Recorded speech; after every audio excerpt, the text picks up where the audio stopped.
Ahmad Shahidov is the head of the Azerbaijan Institute for Democracy and Human Rights. He joins us now from Baku. Mr. Shahidov, thank you so much for joining us here on TR2 World. I mean, it's not fair of me to ask if you think this truce will last. No one knows.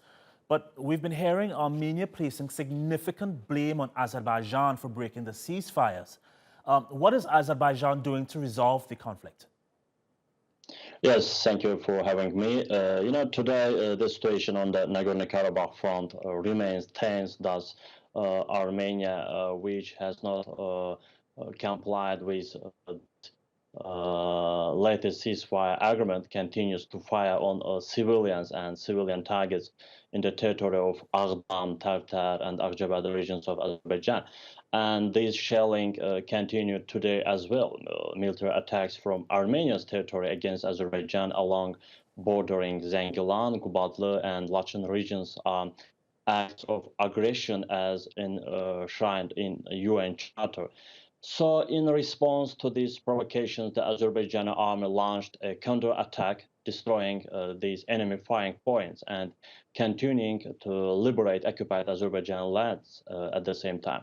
And today, the Azerbaijani army has been able to retake a number of cities and villages from Armenian occupiers. And a few hours ago, Azerbaijan President Ilham Aliyev announced on his Twitter account that the Azerbaijan army has liberated several villages of Zengilan, Jabrayil, Kubadlı regions, and the city of Kubadlı from the occupiers. Not even a month has passed today, but a part of Fizuli, Hadrut, Zengilan, Kalbajar, and Kubadlı districts have already been liberated from occupiers.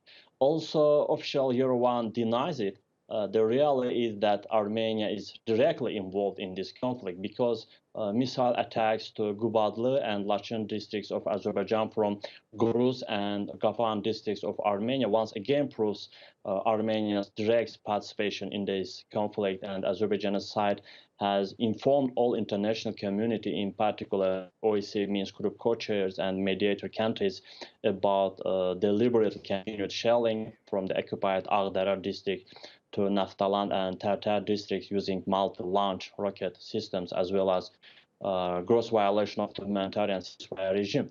So as a human rights defender, I can say that the 4 resolutions adopted by the UN Security Council on Nagorno-Karabakh conflict in 1993 and 1994 have not been implemented for the last 30 years. But however, the Azerbaijan army has been able to implement almost 2 of these resolutions over the past 30 days.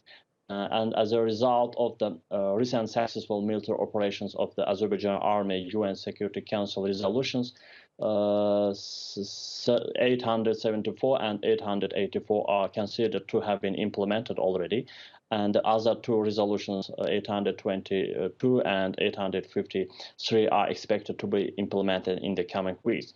So today, the criminal regime in Nagorno-Karabakh is resorting to provocations. And today, one photo was spread on Armenian social networks today, and this photo shows meeting of commanders of Armenian armed forces taking place at kindergarten.